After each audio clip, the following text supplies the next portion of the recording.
हेडलाईन्सचे प्रायोजक आहे NBC bearings, लांब पळण्यासाठी। भाजप नेते उन्मेष पाटलांनी घेतली संजय राऊतांची भेट। दोघांमध्ये अर्धा तास चर्चा। आज संध्याकाळी किंवा उद्या उन्मेष पाटील ठाकरे गटामध्ये प्रवेश करणार। उन्मेष पाटील ठाकरे गटामध्ये प्रवेश करण्याच्या विचारात। उद्यापर्यंत तुम्हाला बातमी मिळेल। उन्मेष पाटलांनी भेट घेतल्यानंतर राऊतांची प्रतिक्रिया।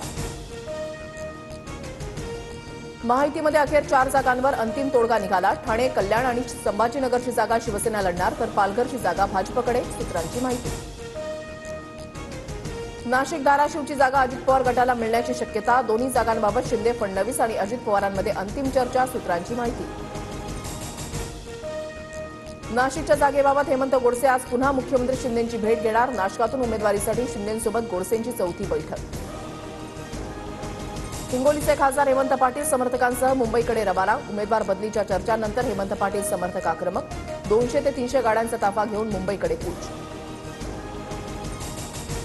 रत्नागिरी, सिंधुदुर्गच्या जागेवर आमचा दावा कायम। येत्या 2 दिवसांमध्ये जागावाटपाचं सर्व चित्र स्पष्ट होईल, मंत्री उदय सामंत यांची माहिती।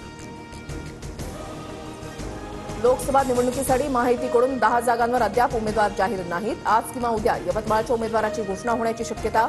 निवडणुकीचे टप्पे आणि तारखा पाहून उमेदवार घोषित करण्याचा निर्णय। देशात नरेंद्र आणि महाराष्ट्रामध्ये देवेंद्र आहेत। दोघांचं नेतृत्व कार्यकर्त्यांना ऊर्जा देत आहे। भाजपचे महाराष्ट्र प्रभारी दिनेश शर्मा यांचं सूचक वक्तव्य। वंचित आघाडी बारामतीमध्ये उमेदवार देणार। लवकरच उमेदवाराची घोषणा होणार, सूत्रांची माहिती। तर पुण्यामध्ये वंचितकडून वसंत मोरेंना जवळपास उमेदवारी निश्चित। वंचित चर्चा करत नाही म्हणून निवडणुका लढायच्या नाहीत का, राऊतांचा सवाल। तर आम्ही अजूनही वंचितसोबत चर्चेसाठी इच्छुक, राऊतांचं वक्तव्य। नवनीत राणा 3 लाखांहून अधिक मताधिक्यानं जिंकतील, रवी राणांकडून विश्वास व्यक्त। तर राणांचं डिपॉझिट जप्त होईल। 17.5 रुपयांची साडी मतपरिवर्तन करू शकत नाही, बच्चू कडूंचा टोला। नागपुरात नितीन गडकरींच्या लोकसंवाद यात्रेचा 4था दिवस। उपमुख्यमंत्री फडणवीसांचा आज यात्रेमध्ये सहभाग। लोकांचा प्रचंड प्रतिसाद मिळत असल्याचा गडकरींचा विश्वास। मला भाजपमध्ये येण्यासाठी ऑफर, दिल्ली सरकारमधील मंत्री आतिशी यांचा दावा। तर निवडणुका संपण्यापूर्वी आपच्या आणखी 4 नेत्यांना अटक होऊ शकते, आतिशींचा गोप्यस्फोट। प्रत्येक व्हीव्हीपॅट मशीनच्या तपासणीसाठी सुप्रीम कोर्टामध्ये याचिका। व्हीव्हीपॅट मशीनच्या तपासणीसंदर्भात कोर्टाची निवडणूक आयोगाला नोटीस। देशांतर्गत विक्रीमध्ये वाढ झाल्यानं मार्च महिन्यामध्ये जीएसटी संकलनामध्ये 11.4% वाढ।